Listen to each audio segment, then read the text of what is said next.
side of this one church town, there's a gold dirt road to a whole lot of nothing. Got a deed to the land, but it ain't my ground. This is God's country. We pray for rain and thank him when it's falling, 'cause it brings a grain and a little bit of money. We put it back in the plate, I guess that's why they call it God's country. I saw the light in a sunrise, sitting back in a 40 on the muddy riverside, getting baptized in holy water and shine with the dogs running. Well, folks, we made it down to Texas. I'm super excited to be able to bring to you Mike and Kristi Yancey with Pine Hollow Bait and Lures. We got a lot of good catches strategy in here as we trap Texas with the Yanceys. Glad you're with us, and here we go. That's a nice one.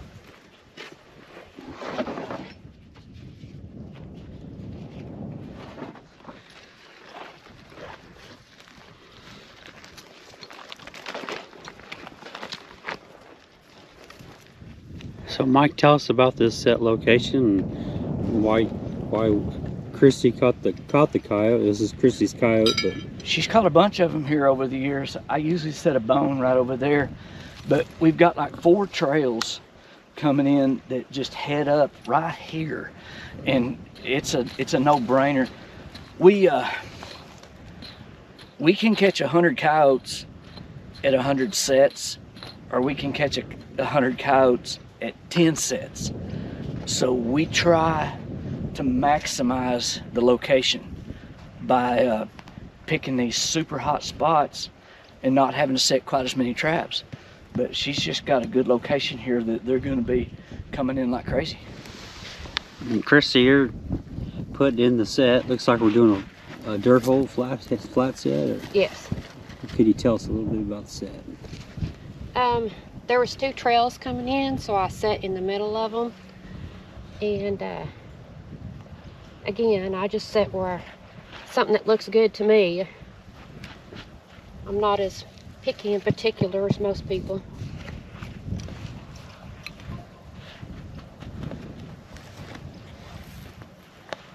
Just make sure your trap is bedded real tight.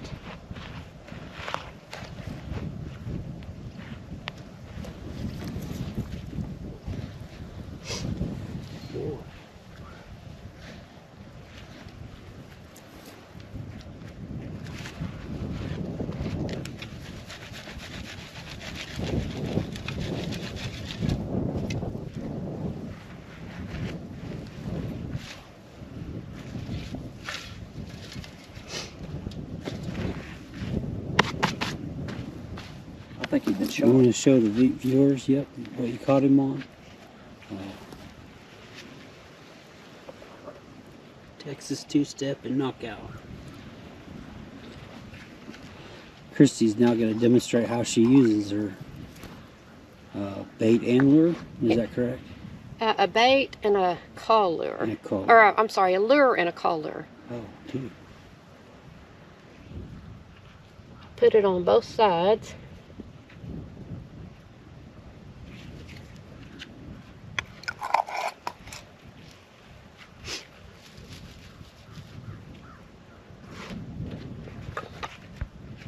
I think that coyote had been shot before.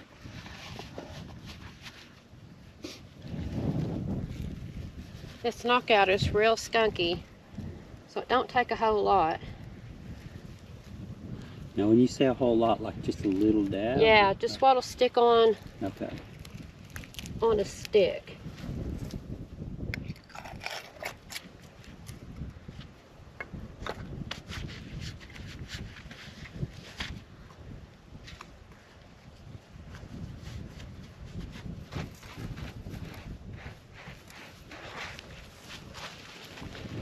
There we go. And that's the finished set. That's it. That's it. That's how you caught your coyote there. That's right. So, Mike, tell me a little bit about Texas coyotes. I know a lot of the viewers would like to know just a little bit about what makes a Texas coyote so different. What would you say about this coyote here? For the area, I'd say it was above average. It's not breaking yet. It's got a few burrs in there that makes it look like that, but it has an exceptionally white belly. We get a lot of pink bellies, you know, that over the years that are just not good, but this one has a really good belly and good color. Even though the coyote market's not that good, it's still a great coyote. Yeah. So it's kind of like a real silky kind of... Yeah, and around the flanks, good solid flanks. There's no ball spots. A lot of them you can see skin. You know, there's no ball spots at all. That'll all come out. We can make the cut where that won't be so bad. We've got a location here that we walk to that normally we don't. But what we've got is a funnel that comes in a valley for miles, and it heads up right here, and it doesn't cross the road in any specific spot, but it heads right here. And over the years, this has caught tons of stuff. And I'm just gonna do a simple dirt hole here, dealing with some pretty hard ground this year. They got a lot of rain, but it's baked like crazy. I like to do a little bit of a ledge, and I want to drill straight back into it. I dig my ledge down with my hammer, drill straight back, and then I've got a hard piece of ground between the hole and where the trap's bedded. And what that does, it gives me a spot where they can't just rake from the hole and pull the trap out of the bed if I happen to miss them on the approach. But I'm using a MB 550 with a super stake anchor.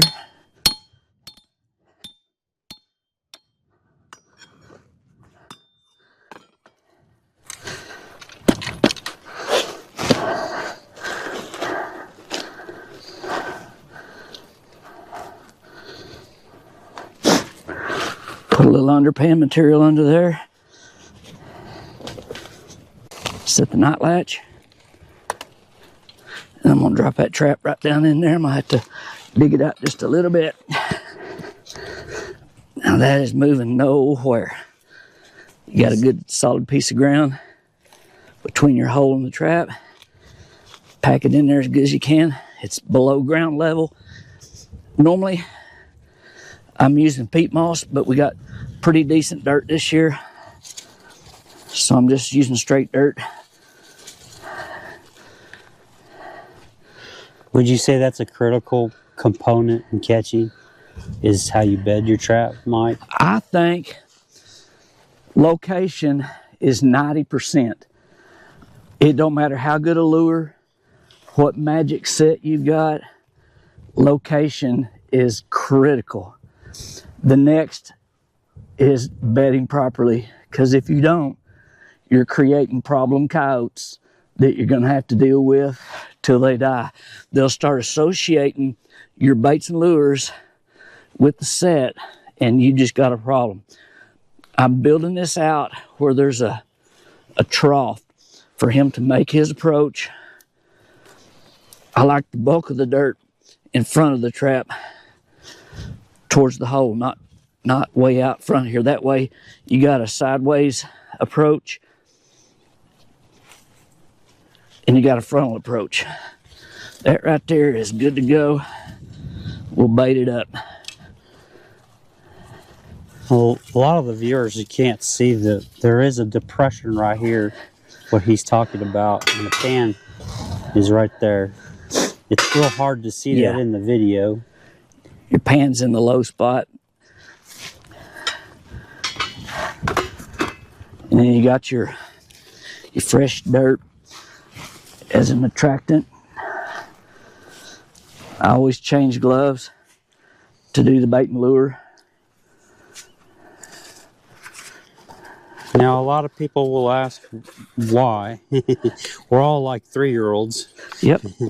Cross-contamination. Cross-contamination. I don't want to get any bait and lure at the next set where I'm baiting. I want all the lure and bait smell focused in that hole. Bait goes way back in there. They want to get to it and eat it. Gives them another reason to hang around a little bit longer. Now, what was that you just put in? That was Ghost Dancer bait. Okay. Yeah, it's probably my favorite bait. And then I'm going to use Texas two-step for lure. It's one of our really good lures. And folks, the bait and the lures that are in the video will be tagged down below. We'll give you a direct link for you to be able to purchase as well. But Mike's using what he just said was his favorite bait and lure. Yeah, the Texas two-step is my favorite lure. Well, they all catch, but this is just kind of my baby. I came up with it when I first started making lure, and it's caught all over the country. But that set right there is good to go. Show us where you put that lure down. I put the lure right at the top of the hole. Sometimes I'll put it in the backing. Just that little clump of brush is enough of grass to make him be where I want him to be. And I know it's kind of a loaded question. As a bait and lure guy, everybody wants to know how much. And how much of that lure did you just apply, do you assume? Less is better. You'll have more first night catches using a little bit of lure. You don't want to blow their heads off 50 yards back. You want to, they're going to smell it. So that was a size of, about the size of a pinto bean glob of lure stuck right at the top of the lip of the hole there. The bait, you can use a big spoonful of bait. I think the more the better on bait. So that was about a heaping tablespoon of bait shoved back in the hole to give them another reason to make a step or two if you miss him on the approach. Very good, very good. Mike hit on some very, very good, interesting topics there, and it really strikes me, being with a bait and lure guy, and how he explains that is very vital to the success for any trapper. Mike is a professional in what he does. His sets are professional, and not only that, we're able to take you to the extra distance to be able to have a professional bait and lure guy tell you how much to apply. So it's very, very wealthy information there, and I really appreciate you showing us that set, Mike. Well, thank you. And what I'm doing too is, like Jason said, by being a bait and lure maker, I've got an app on my phone that we record every set. It's got every bait, every lure that we use, so I can back up the numbers. I'm just not pulling figures off the top of my head. At the end of season, I can tell you I caught 45, 46 coyotes on Texas two-step in a dirt hole. It's backed up by numbers on this location, on this phone. It takes just a few minutes to punch in all the data, but at the end of the day, there's no way you can keep up with all the bait and lure, the different ones that we're testing. You don't need that many, but by making it, we're testing lures constantly to see how they're working. And this is just a good tool for us to be able to back up what we're saying. Very good. I like that. So not only does the results, but you also have the science behind it. You keep in actual numbers of catches, yep. Brand of lure, brand of bait, and it records the type of set, whether it be a dirt hole, scent post. It's just multiple data that you can pull up at the end of season, and puts all the pieces together. Yep. And that's really an important thing to think about too. When you go to conventions or rendezvous or anywhere that you go, or marketing or advertising, everybody wants to promote what they're doing. Mike's putting the science behind it. He's got the numbers behind it. He's got the catches to prove what he's doing. And that, to me, speaks volumes to just the class of the trapper that Mike is, Mike and Kristi are. So.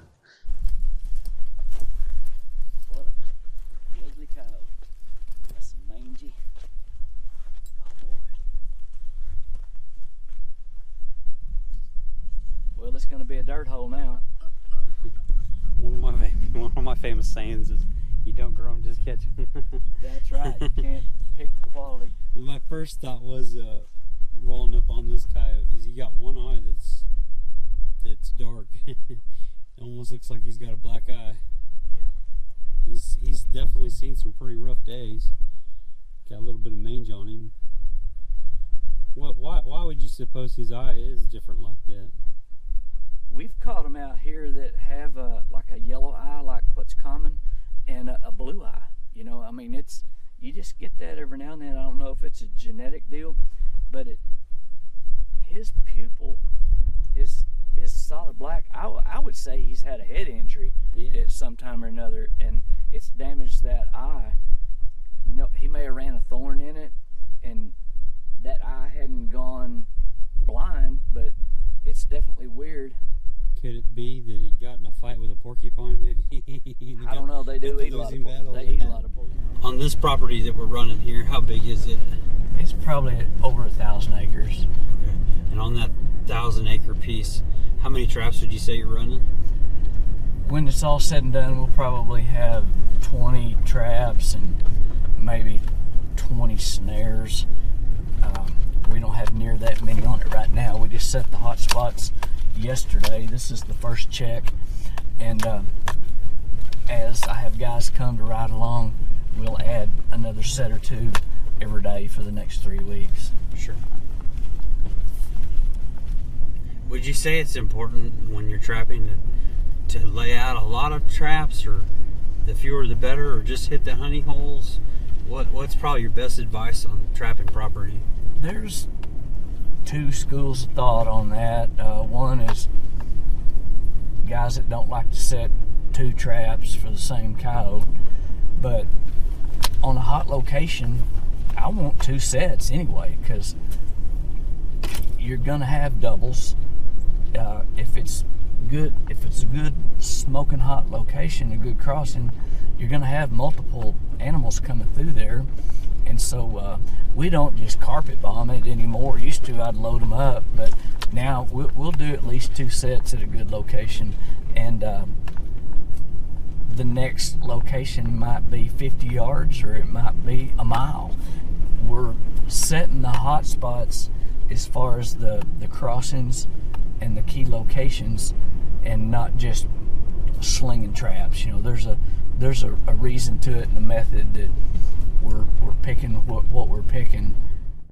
We turn the dirt and work until the week's done. We take a break and break bread on Sunday, then do it all again, 'cause we're proud to be from God's country.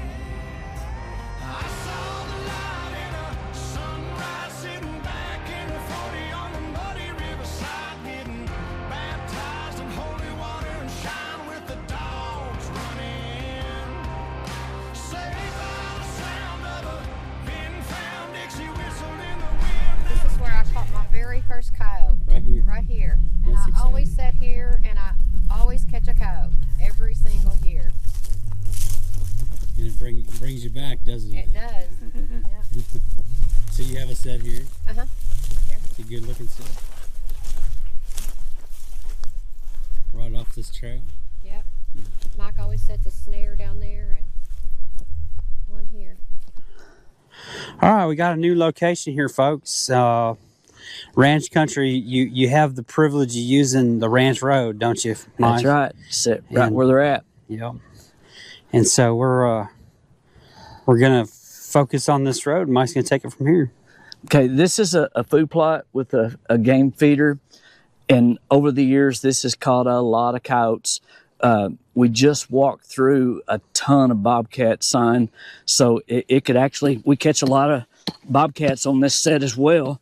It's just my signature bone in the road set, and there's really nothing to it. You just put it right in the middle of the road and you're good to go. It's visual as well as the lure smells that we're using.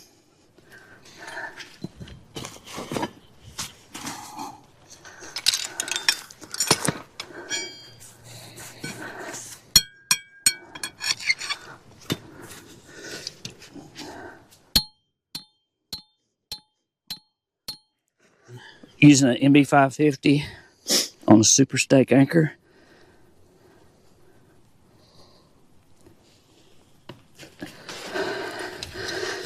I do a little lever platform to solid that up, and as you can tell, that right there alone is just about as solid as you can get it. Try to make your bed as small as you can to accommodate the trap. You don't want any movement.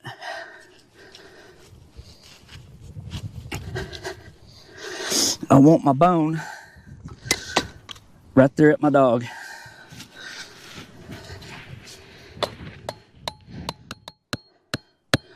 If you set further out, like if you was putting your pan right here, like you would at a dirt hole, all your tracks are going to be right there.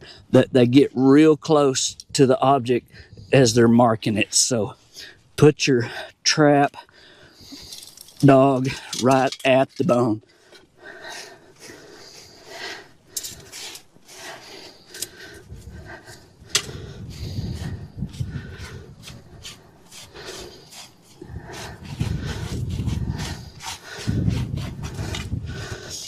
Try to put any rubble, debris on the off side. That'll help kind of make him be on the side that I want. Don't take a lot. Now he's got a nice clear runway to come through here.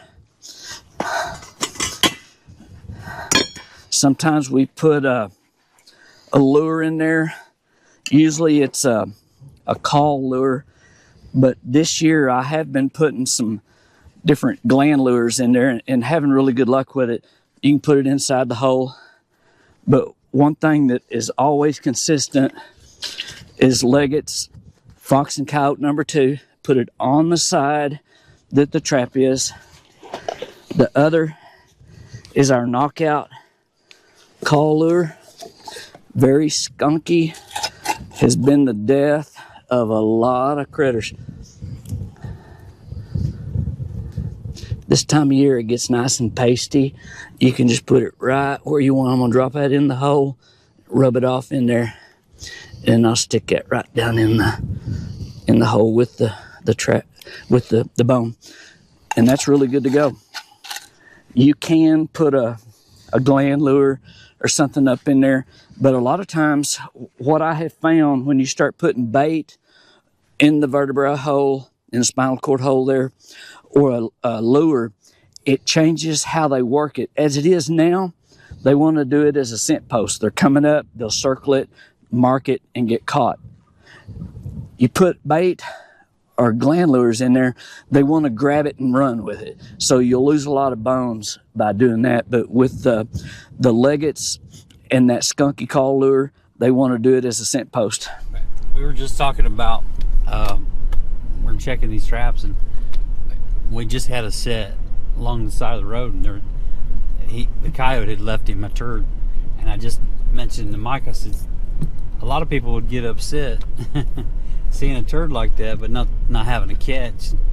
And what do you think about that, Mike?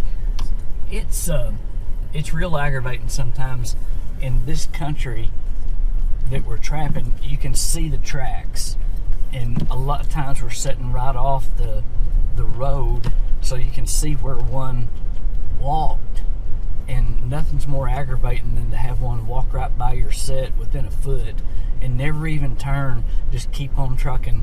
And it used to really bother me. I thought, man, why are they not paying attention? They could either see it or smell it, one, and they just never even broke stride. But yet 100 yards down the road, you'll have another set and he'll be caught up to the elbow. You know, he just liked that different lure. Yep. And just dove right in and committed.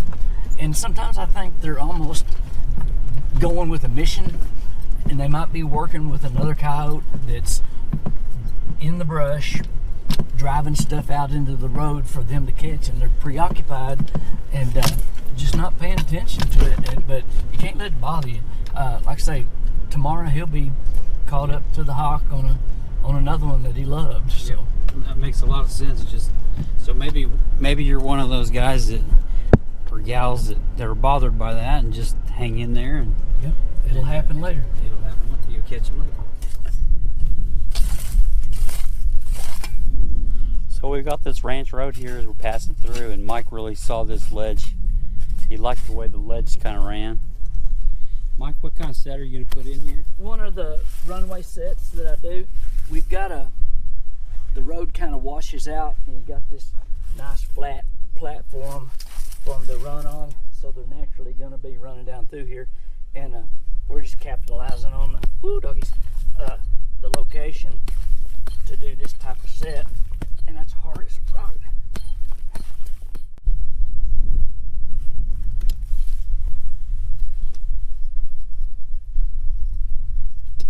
Okay, what I've got here is some dirt that's packed hard as a brick, but I've got a good bed chopped in here. Got my drag, 10 foot of chain on a good sharp drag, heavy drag. It's gonna leave some drag marks in this sand till they get to the brush. There's plenty of brush for them to hang up on. This will get them away from the set, but you need that 10 foot of chain for that to work. You don't want a short chain. It's just not good for quick hang-ups. Yeah, folks, if you guys just seen how much work he put in just to dig out the bed, can you imagine what it would be like trying to pump in a disposable stake? It would be really hard. So I can see why the drag system is very effective in this country.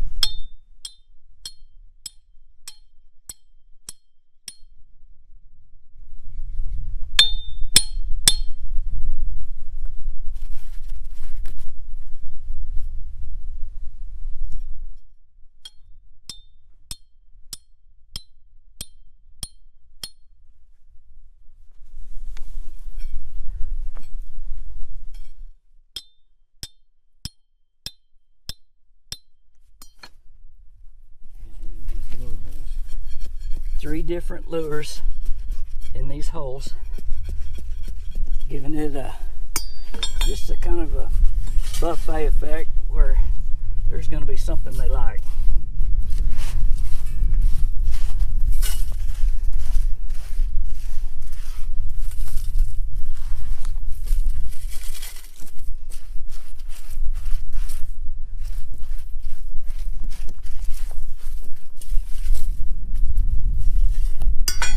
Don't worry about the chain. There's enough stuff laying around these farms that it doesn't matter. I just want a nice clean travel way for them. Then I'll put my 3 lures.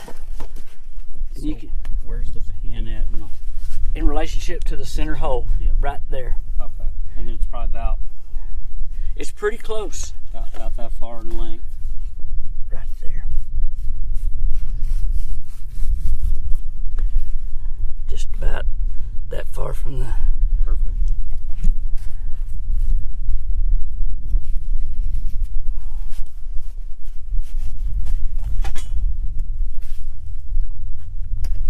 Give a good generous squirt of liquid killer beaver. Put a little toe jam.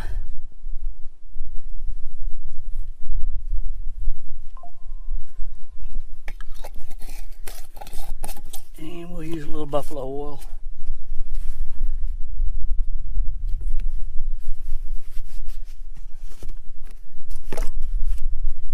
That's it. I don't care what my headstone reads or what kind of pine wood box I end up in. When it's my time, lay me 6 feet deep in God's country. I saw the light in a sunrise, sitting back in the 40 on the muddy riverside, getting baptized in holy water and shine with the dogs running. Saved by the sound of a fin-found Dixie whistle in the wind that'll get you heaven bound. The devil went down to Georgia, but he didn't stick around. This is God's country. Yeah, I saw the light in a sunrise, sitting back in the 40 on the muddy riverside, getting baptized in holy water and shine with the dogs running.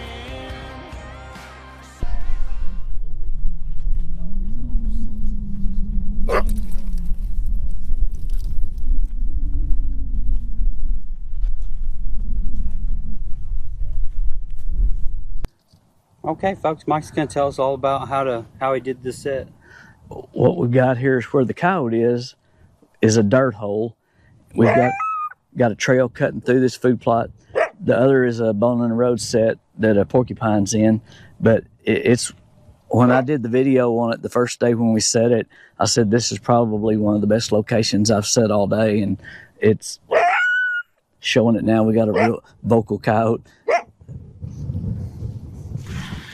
Okay, folks, that pretty much ends the video. I had a great time out here in Texas with Mike and Kristi Yancey with Pine Hollow Trapping Baits and Lures. All of their information, their video, anything that we used in the video, baits and lures, is in the product description.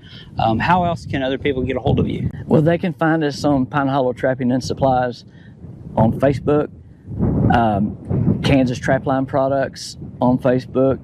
We have a website for both. KansasTraplineProducts.com and PineHollowTrappingAndSupplies.com. They can reach us either way. Perfect, great. So there you guys have it. I'll put all of their links in the description down below so you guys can go straight over there to that. And I'm Jinx, and these are the Yanceys, and have a great day.